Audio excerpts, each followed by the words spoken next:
Komposisi al-muhadharah terdiri atas 3. Yang pertama namanya muhadir. Inilah subjek dari muhadharah tersebut. Unsur atau komposisi yang kedua namanya muhadharah, yaitu materi yang disampaikan oleh subjek, oleh muhadhar tersebut. Kemudian muhadhar, yaitu objek. Subjek ini menyampaikan materi kepada objeknya. Di Timur Tengah, taruhlah misalkan di Mesir, terkadang itu muhadharah diistilahkan dengan semacam kajian atau semacam kuliah. Berarti namanya kuliah, ya. Kegiatan kuliah, subjeknya, muhadirnya adalah seorang dosen. Materinya adalah silabus perkuliahan, kurikulum perkuliahan, mata kuliah. Nah, itu materinya, muhadaranya. Kemudian objeknya adalah mahasiswa maupun mahasiswi. Jadi secara umum komposisi muhadhar ini bisa berlaku formal di kelas maupun non formal di masjid. Bisa dalam bentuk seminar, bisa dalam bentuk khutbah, bisa bentuk dengan ceramah, ya. Oleh karena itu, komposisi muhadharah ini harus kita pahami bahwa ada subjeknya, penyampainya, muhadhir namanya. Makanya salah satu bahasa Arabnya dosen atau pengajar itu muhadhir, terambil dari kata muhadharah, ya. Muhadir, muhadharah, muhadhar. Itu yang harus diperhatikan dari 3 unsur ini. Subjeknya apa, materinya apa, dan objeknya. Seperti sekarang sedang berlangsung, subjeknya adalah guru, yaitu saya sendiri yang berbicara.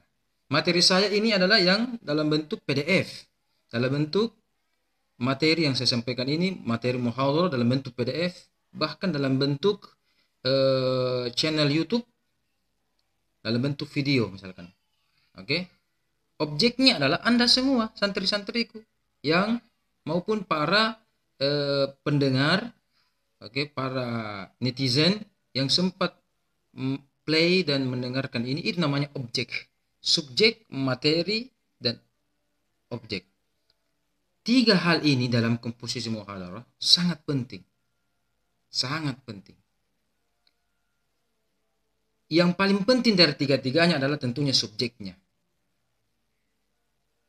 Kemudian tidak kalah penting materinya, apa penyampaiannya. Oke. Dan ini objek relatif. Oke. Subjek memberikan materi kepada objek itu harus mempertimbangkan keadaan dari objek jamaah, objek muhadharah. Iya. Istilahnya ini fa'il, ini fi'il, ini maf'ul. Kalau dalam bahasa Arab, ya. Fi'il, fa'il, fi'il, maf'ulun bihi. Begitu. Jadi harus mempertimbangkan. Ketika misalkan kami sebagai subjek, objeknya adalah mahasiswa, tentu materi saya, apalagi di kelas, itu bahasa anak muda dan menggunakan bahasa ilmiah. Karena di kelas. Suatu ketika, saya diundang oleh objek di hadapan para jamaah di pasar.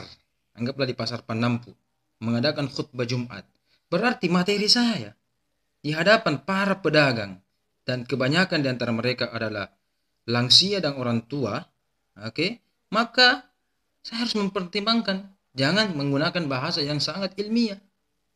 Ya, sangat ilmiah. Misalkan demokrasi. Di hadapan para pedagang di pasar kita bilang demokrasi. Materinya liberalisasi, sosialisasi. Mereka tidak paham. Tapi kalau Anda bilang tarasi, ya dia akan paham.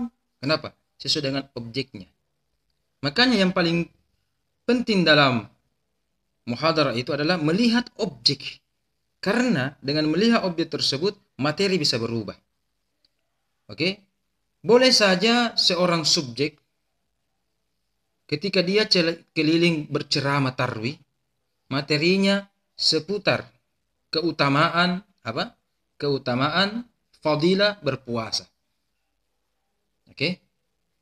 Tapi objeknya beda.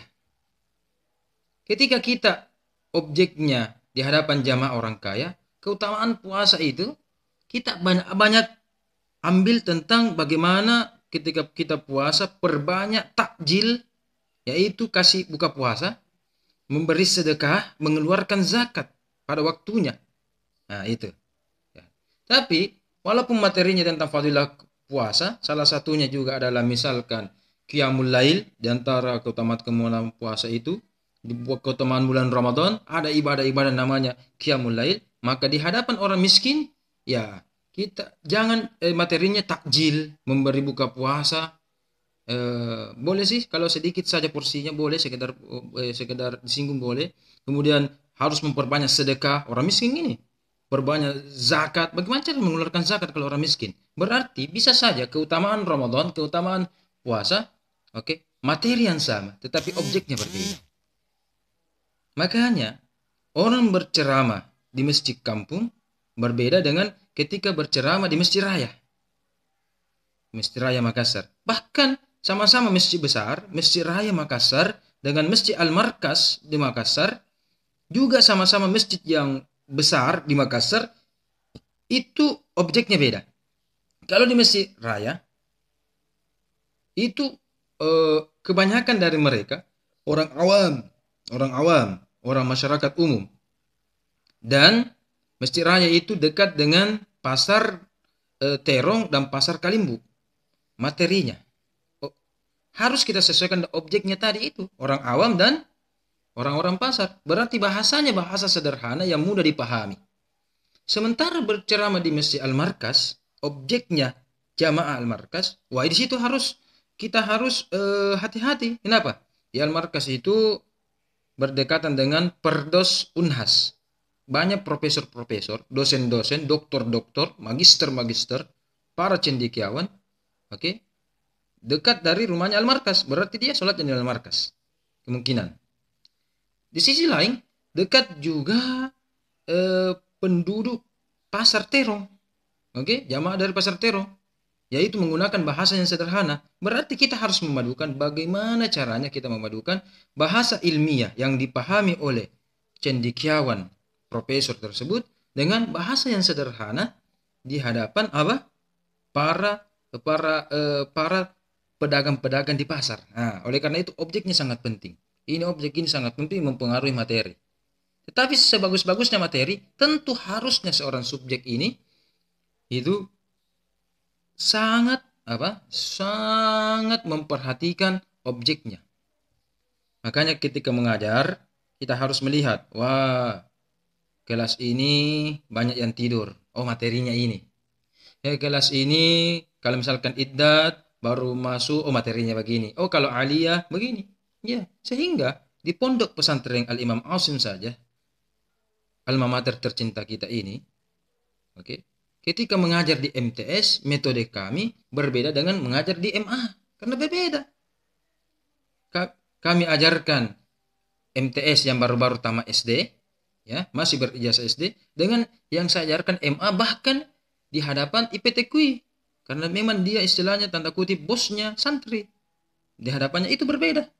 Nah, di hadapan anak-anak, di hadapan remaja, di hadapan dewasa, bahkan di hadapan lansia, itu berbeda objeknya. Makanya, adik-adikku, Anda harus memperhatikan ini.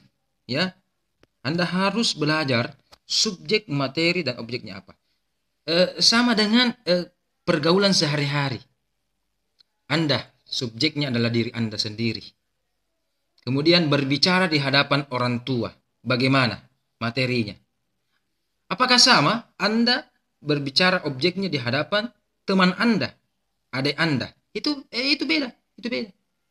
Ya, jadi materinya beda, ucapannya beda, bahasanya beda. Nah, itu. Tapi adik-adikku, saya minta tolong. Ketika Anda menjadi subjek, misalkan berbicara, objeknya itu guru atau objeknya itu orang tua, saya mau materinya sama.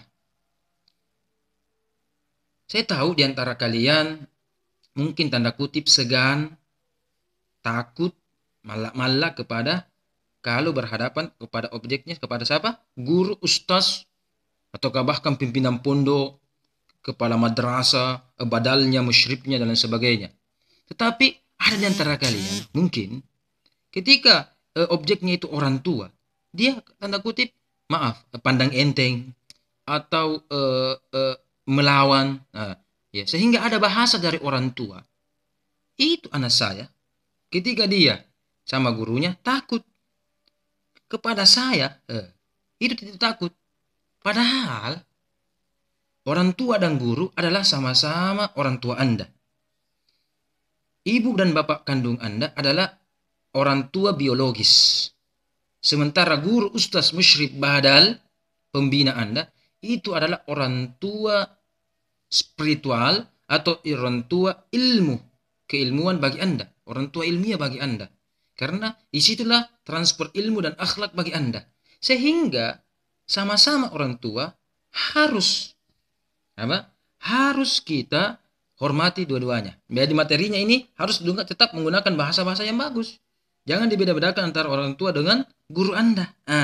Sehingga kita kembali, komposisi muhadarah ini sebenarnya bisa bersifat umum. Walaupun muhadarah itu pada mulanya bermakna ini kuliah, ceramah, tapi ini mengalami perkembangan makna. Sehingga subjek materi objeknya ini juga mulai berkembang dari tahun ke tahun. Sekedar informasi dalam ilmu bahasa adik-adikku, ada namanya memang makna yang meluas, ada makna yang bertambah sempit, ya. Kita berikan contoh. Dulu beberapa abad yang lalu, kalau kita bilang mas, ya, yang dimaksud dengan mas itu apa? Yang dimaksud itu mas adalah kakak kandung. Dan ini khusus istilah bahasa yang digunakan oleh orang Jawa misalkan.